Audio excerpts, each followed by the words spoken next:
agar orang-orang kafir masuk Islam. Nggak pernah ada. Bahwa hakikat perayaan Maulid Nabi Sallallahu Alaihi Wasallam bukan berasal dari Nabi Muhammad Sallallahu Alaihi Wasallam, bukan berasal dari Khulafair Rasyidin, bukan berasal dari para sahabat lainnya, bukan berasal dari tabi'in, bukan berasal dari tabi'ut tabi'in, dan juga bukan berasal dari para imam madhab yang empat. Nggak ada satupun riwayat menyebutkan bahwa Nabi selama 23 tahun Nabi berdakwah, Nabi mengadakan perayaan Maulid untuk mengingat atau untuk sarana dakwah. Faman angkarol maulida faqila lahu, misalnya limada tafrahu bi maulidin nabi, apa bisa menjawab? Misalnya kita punya anak, saya beri contoh, punya anak keriting, wireng, gendut, raine kok bapake lah kira-kira. Iku wae diakekoi seneng kelahiran anak, padahal prospeknya enggak jelas, sok ben nakal ta ora kok bapake ora jelas, iku seneng. Lho iki lahirnya nabi diseneng-senengno kok dieskali. Artinya maulidu hadzal nabi ini jelas al-maktubah membawa sa'adatut daren, pasti membawa sa'adatut daren. Lho ono wong seneng kok disoal, itu pakai logika apa? Anak kita yang lahir gak jelas masa depannya aja kita kira-kira ngoten logika maulid. Tetapi perayaan Maulid Nabi Sallallahu Alaihi Wasallam awal mula adanya berasal dari Bani Ubaid Al-Qaddah, munafik zindik, pencetus aliran kebatinan yang berasal dari kalangan Yahudi. Walana busyra napa bisa'din mustamirin laisa yanfat haitsu utina atau an jama'al fakhral mu'abbad. Jadi walana lan iku berhak kedhi kita al busyra te seneng bisa'din kelan kebahagiaan sifate sa'din mustamirin kang abadi. Kiai Haji Muhammad Hashim Asy'ari, pendiri NU sekaligus pendiri Pondok Pesantren Tebu Ireng, mengingkari dengan keras adanya perayaan Maulid Nabi. Kiai Hashim Asy'ari, Kiai Haji Hashim Asy'ari, pendiri NU, pendiri Pondok Pesantren Tebu Ireng, mengingkari keras adanya perayaan Maulid Nabi. Kita sebagai orang Indonesia tidak tahu selama ini, dibohongi, disembunyikan kebenaran ini agar umat Islam merayakan. Ada yang meredaksikan Sa'ada Abdun Kotamal lawan Jala Andul Hazinu, ada yang meredaksikan Busrolana Ninal Munazaral Ana Wafal. Jadi kalau maulid kok susah itu gak boleh, tapi nak berkata enak juga gak boleh karena harus seneng gitu. Jadi ini Allahu Rabbi wal Islam dini wa Muhammadan Rasulullah. gak ada obsesi setunggal tentang maulid. Tiang ini kedah seneng, terus buatan angsal tiang Islam buatan seneng. Kalau jadi kiai nak guyu luwih banter timbang Mas Arwani. Ora oleh kalau susah, nak kalau susah jadi presiden buruk, wong trauma jadi napa? Kiai. Jadi kalau haram guyu sak ngisor ya Mas Arwani. Kudu afrahu minhu, supaya wong ngerti nak kiai luwih bahagia timbang DPR. Terus ayo kula pol senenge niku pol. Kula anut terus pokoke anut kiai-kiai riyen, anut ulama-ulama riyen niku bener-bener seneng. Nak sampean ra seneng niku repot. Wong ra wani dadi kiai, ra wani dadi habib, gak wani dadi wong apik. Mergo wong apik ora kepenak. Terus kudu seneng. Sehingga iman tertinggi niku nggih seneng, ridho niku seneng banget. Kula bantu beberapa santri teng mriki, kula niat tarbiyah teng santri-santri. Sedanten redaksi tentang maulid, kula pilih beberapa. Asyroko jadi mencorong. Kenapa ndak milih kata anaro? Kalau anaro itu padang tapi sudah menyengat. Kalau asyroko itu padang tapi enak. Kira-kira jam 8-9, sehingga beliau memilih kata asyroko.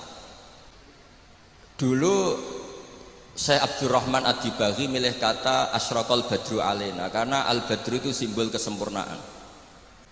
Itu juga baik. Tapi Sayyid Ali milih al-kaunu, karena yang harus senang dengan kelahiran Rasulullah SAW itu semuanya, bukan sekedar rembulan. Itu pilihan-pilihan kata berdasar isyek, berdasar dhauk.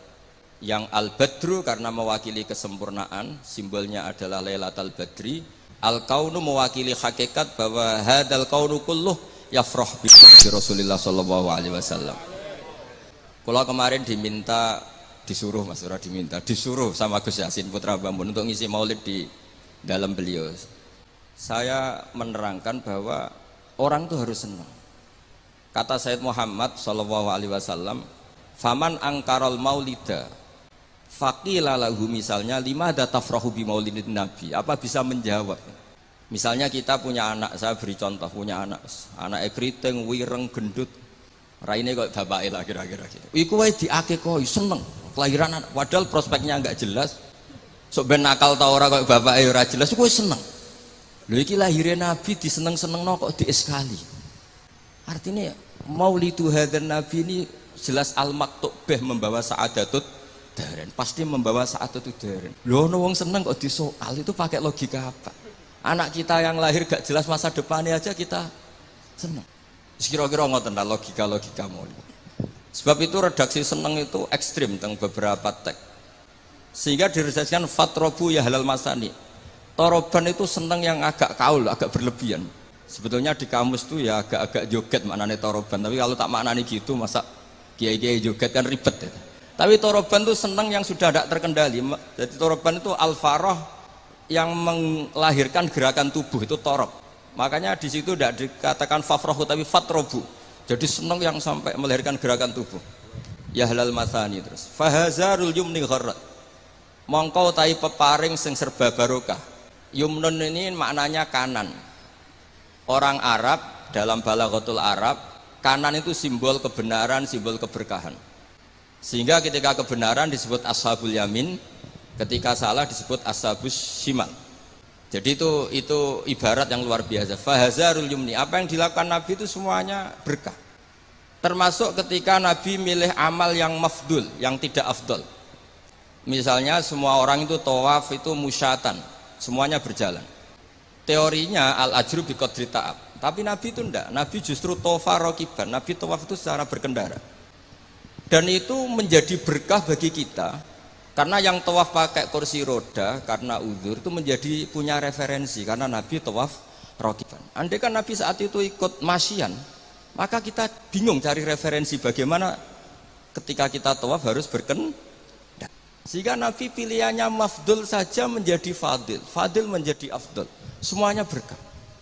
Bahkan saya pernah bikin statement, andai kan Nabi Isa sholat khusyuk dengan Rasulullah SAW makan biasa, itu kualitasnya itu bagus Nabi makan. Kenapa?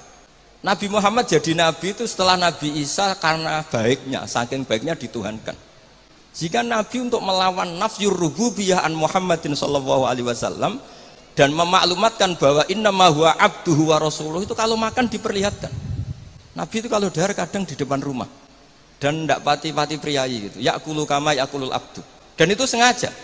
Sehingga ada orang fasikoh liwat, ahadalladzi yas'umu annahu nabiyyun ya'kulu kama ya'kulul abdu. Ini tahu orang yang klaim jadi nabi. Cara makannya kok enggak priayi, kayak makannya abdun. Si perempuan tadi maknanya abdun itu budak. Tapi Nabi santai saja ngendikan ayu abdin a'badu minhu, ya memang saya budak terbaik. Muridan bidzalika annahu abduhu wa rasuluh. Itu kata para ahli tafsir, dikatakan gerakan seperti ini penting bagi seorang Rasulullah Muhammad SAW yang beliau jadi nabi setelah kecelakaan Isa dituhankan karena terlalu khusyuk. Nah, kalau bagian riwayat yang bagian gak khusyuk ini karena jadi yang khusyuk ge monggo, yang gak khusyuk kados kula ge monggo, itu ada referensinya lah. Sehingga Allah kadang muji Nabi itu sederhana. Nabi itu siapa? Orang yang makan. Ini bagi pengkaji tauhid dan tahu sejarah, makan itu penting sekali. Karena hanya dengan cara itu orang nggak akan diduga sebagai Tuhan. Nah, di sini ketika Allah muji Nabi Isa, mal masih ibnu Maryam illa rasul qad khalas min qabli rusul wa ummuhu siddiqah kana yakulanit ta'am. Coba kalau Anda jadi orang alim, misalnya ketua MUI atau ketua NU, terus dipuji kiai ini tukang makan, itu pasti tersinggung. Mbok ya dipuji tukang qiyamul lail tadalail kan keren, ini dipuji hanya sekedar makan. Seorang rasul dan beberapa rasul bahkan kadang Quran mujinya hanya gitu, wa ma arsalna qablaka minal mursalin illa innahum la yaquluna ta'ama wa yamshuna fil aswaq. Tapi makan di sini beda dengan makan kita. Kalau makan kita kan kepengen wareg, kepengen gendut, kepengen kuat, mbok kuat apa ora ros. Makanya Nabi itu beda dengan kualitas A, yaitu nafyur rububiyah dan al-i'lam bi annahu abdullah wa rasul. Jadi Nabi gerakannya itu sholatnya ya ibadah, makannya ibadah, goyonya ya ibadah, gojlokannya juga ibadah, diamnya juga ibadah. Itu disebut fahazarul yumni gharat. Gharat itu maknanya juga nyanyi, gharat itu rengeng-rengeng nyanyi. Jadi kalau suwun nas, pokoknya sing seneng tenanan, sing seneng banget. Walana busyra napa bisadin mustamirin laisa yanfat haitsu utina atau an jama'al fakhral mu'abbad. Jadi walana lan iku berhak kedhi kita al busyra te seneng. Seneng bisadin kelan kebahagiaan sifate sadin mustamirin kang abadi. Laisa kang ora ana apa sadu iku yanfadu ilang apa sadu. Haitsu utina atau an jama'al fakhral mu'abbad. Jadi ketika muji Allah ya gitu. Fali rabbi kullu hamdin jalla ayakhsurahul ithabana biwujudi Mustafa al-Hadi Muhammad.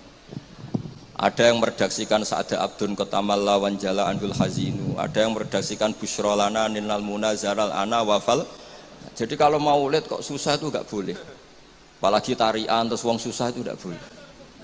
Tapi nak berkata enak juga gak boleh karena harus seneng gitu. Jadi ini udang ini tadi tak gosok ini. Saya ini keluarga sini, Mbah Basah lahirnya di sini diudang jadi ngirit mungkin tidak tahu saya. Tapi bagus. Saya juga gak arep-arep ini kan. Malah saya dosa ini kalau. Tapi saya ini cerita yang penting itu seneng. Seneng ini penting. Saya sering didhawuhi bapak saya ini teman akrabnya ya keluarga sini ya teman akrabnya bapaknya Mas Arwani. Bapak kula nu nak ana wong ngaji nangis iku ngritik. Kata beliau itu, wong ning omah utange akeh mimpir BKB digadekno pas ngaji ditangis pisan jare gitu. Ngaji kudu seneng kata beliau. Teori beliau itu sederhana. Orang sampai maksiat itu karena cari kesenangan. Sehingga kalau taat itu tidak pengganti kesenangan maksiat, maka taatnya akan tertandingi dan terkalahkan. Itu teori maksudnya sampean anu te monggo ora ya kok bangeten maksudnya. Sehingga orang ibadah itu harus senang. Itu coba nazuman yang sering dinasidkan Habib Syah itu. Laula kaya zinatal wujudi ma toba aisi wala wujudi wala taron namtu fi sholati. Andaikan tidak dengan ajaranmu ya Rasulullah, kita ma toba aisi, hidup kita itu tidak nyaman. Dan eksistensi kita juga agak jelas. Coba andaikan tanpa Rasulullah Shallallahu Alaihi Wasallam, kita minum mengatakan ini segar, habis makan bilang ini wareg, ini sate enak. Itu al kuffar yaquluna dzalik wal munafiq wal fusaq yaquluna dzalik. Bedanya apa coba? Tapi barokahnya tarbiyati Rasulullah sallallahu alaihi wasallam naqulu linataqawwa alal ibadah wa nasyrab linataqawwa alal ibadah. Beda sekali. Makanya Imam Ghazali kalau ngeritik itu, kalau kamu bangga bi kuwatil jima, kata Imam Ghazali kalau cerita ayam lebih kuat ketimbang Anda. 1 detik, 2 detik sudah berani lagi kan. Kalau Anda bangga dengan aksratul akli, al-jamus aqwa minka. Kalau bangga dengan kekuatan fisik, banteng lebih kuat timbang kue. Terus cerita-cerita afdolul basar, afdoliyatul basar adalah ibadahnya. Sehingga Nabi ngendikan, ya sudah. Nikmatnya orang mukmin itu apa? Qiyamul lail. Syarafu apa? Istighra'uhu anin nas. Nah, ini tarbiyah-tarbiyah menjadi kita bahagia. Jadi ini harus dilatih. Wala taron namtu fi sholati. Bahasanya itu lan ora rengeng-rengeng ingsun fi sholati. Jadi sebenarnya kalau sholat itu ya disunatkan agak-agak nyanyi gitu. Tapi jangan nyanyi kayak Habib Ahmad nanti. Nanti kalau nyanyi gitu ya batal sholatnya karena ya terus rebangan. Tapi harus ada taronumnya, harus ada nyamannya, menikmati. Saya tuh kalau sujud itu tak nikmati. Karena ketika nanti saya ketemu Allah Ta'ala, kenangan terbaik saya karena di bumi pernah sujud. Jadi sobat nak disuting kabeh, mangan molo-molo ngombe serokokan itu kira-kira ya rada isen lah gitu. Tapi kalau pas syutingan pas sujud kan keren. Apa mana misalnya DPR syutingan terus turu diding-diding kan gak keren itu. Jadi artinya ini katanya Habib saya wala taron namtu fi sholati wala ruku'i wala sujudi. Jadi intinya harus senang. Mukulan kalau seneng yo latihan Mas Arwani. Aslinya ketok ya seneng Mas Arwani wong gajine luwih akeh, tapi kula tetep luwih seneng. Jadi kalau suwun sing kiai-kiai desa kabeh kudu seneng. Suwe-suwe seneng. Sehingga gak jadi presiden buruk orang soleh iku ndadekno trauma susah. Haram kok susah. Nah di sini kualitas qauluhu ta'ala ala inna auliya Allahi la khaufun alaihim wa lahum yahzan. Karena senang ini penting. Untuk jadi wali itu harus senang. Jadi ini jelas ya, niki nampun kata-kata mari bingung kula piyambak nggih ora pati wani matur teng ngarepe Habib Ahmad niki. Lah dikongkon dadi ya nurut mawon ngoten mawon. Assalamualaikum warahmatullahi wabarakatuh.